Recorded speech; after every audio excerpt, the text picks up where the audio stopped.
in the rugged, wind-swept highlands of Velmora, there lived a man named Kaelen Drager. Towering like the mountain crags he called home, Kaelen was a legend long before his name reached the tongues of bards. His strength was not just of sinew and muscle, but something deeper, something ancient. Kaelen's power came from a sacred bond made with the Earthheart, an artifact hidden deep beneath the roots of Velmora's oldest tree, the Ashreen. The Earthheart pulsed with the raw strength of the land itself, rivers, roots, stone, and storm. It granted Kaelen the power to shatter steel with his fists, to lift fallen trees, and to heal faster than any man had right to. But the pact came with a price.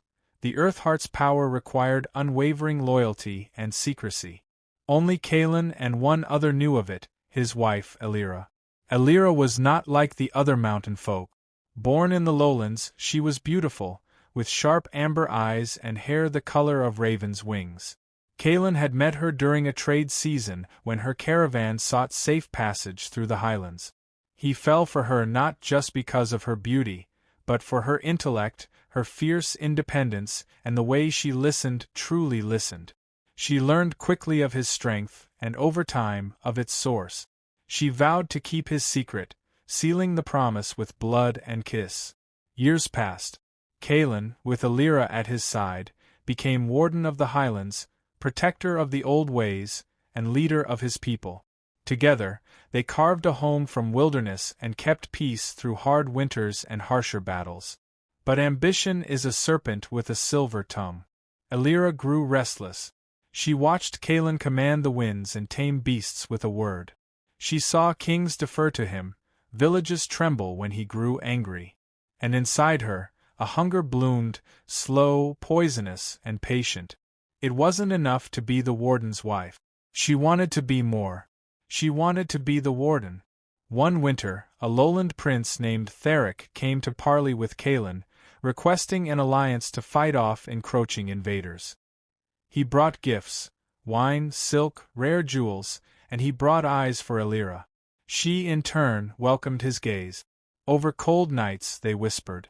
Elira told him things no outsider should know, of Kaelen's oath, of the Earthheart, and of the ritual that tied Kaelen's life to it. Together they conspired. Elira, who had once vowed to protect Kaelen's secret, now used it against him. On the eve of the spring crescent, a day when the Earthheart's connection was weakest, they lured Kaelen away from Ashreen under the pretense of a diplomatic journey. As Kaelen rode out, Theric's soldiers struck.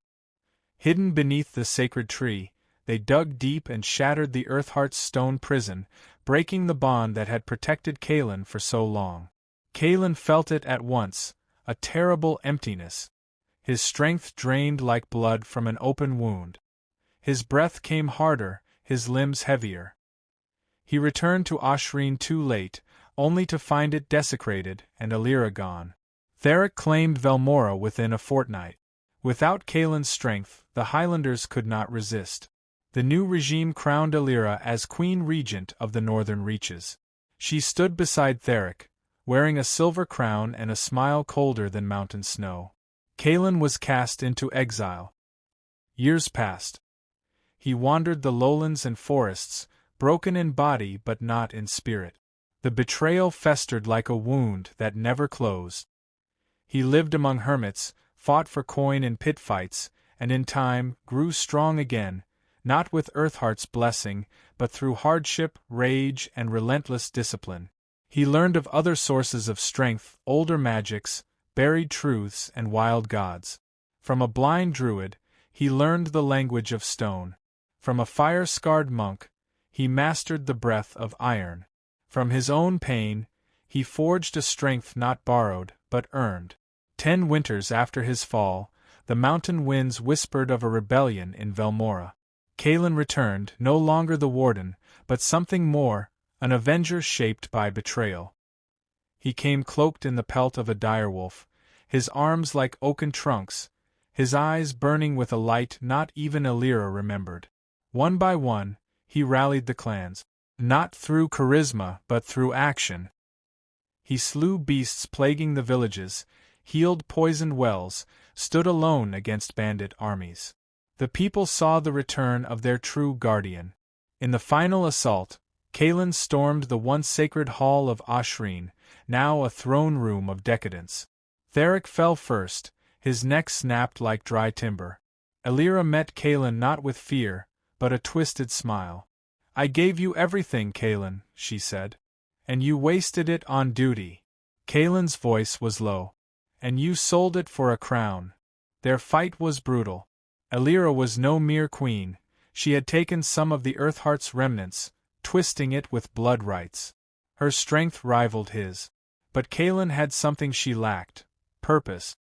He fought not for power, but for redemption. In the end, he overpowered her, though he bore many wounds. He did not kill her.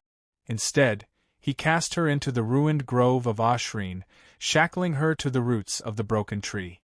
"Let the land judge you," he said. And it did. Kaelen never reclaimed his title.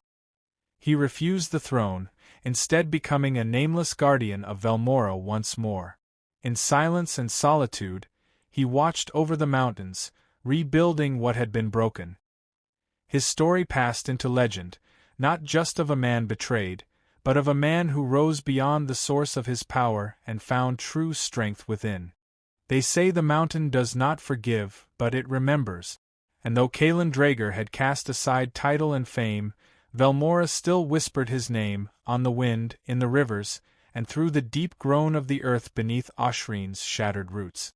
But peace is the brief breath between storms. Years passed. Kaelen lived as a recluse in the northern ridges, deep within a cave that once served as a tomb for an ancient bear god. The people still left offerings at the cave's mouth: goats, firewood, sometimes letters, but he rarely answered. His scars were deep, not just on flesh but in the marrow of memory. Then, one morning, he awoke to a sound he hadn't heard in years: the earth crying. He pressed his calloused hand to the ground, and his breath froze. The land was sick. Not wounded, like when the Earthheart had been broken, but infested. Something foul moved beneath the root. Something awakened. That same day, a raven came, bearing a message in familiar handwriting. "Kaelen, come to the grove. She speaks again." Mora, druid of Oshrine. The sacred grove had become a scar. Where once the great Oshrine tree rose like a god's hand, there was now only a skeletal husk. And beneath its roots, shackled by ancient bindings, knelt Elira. Still alive. Kaelen stood over her, older now, stronger in presence, though age etched his face. Elira looked up at him, hair matted, lips cracked. But her eyes? Still sharp as obsidian. "She's coming," Elira whispered. "You broke the Earthheart, but she was never its only soul." Kaelen frowned. "Who?" "The mother beneath," Mora answered, stepping into the clearing. The druid had aged too, white in her braids and wisdom in her gaze. "A force older than the Earthheart. Older than your pact. She stirs." Kaelen looked to the north. Black clouds curled unnaturally over the distant peak. "Elira knows the rites. Knows the paths you never walked," Mora continued. "We need her." Kaelen's fists clenched. "I vowed never to trust her again." "You don't have to trust her," Mora said. "You just have to stand beside her, one last time." To stop the mother beneath, they had to descend into the womb of stone, a buried temple spoken of in hushed myth. Built before written memory, it was a place where the earth itself breathed. The deeper they went, the more reality frayed, walls whispered, time slowed, and their torches burned blue. Elira walked without chains, but under Kaelen's close watch. Despite her gaunt frame, she moved with certainty, muttering forgotten runes that lit their path.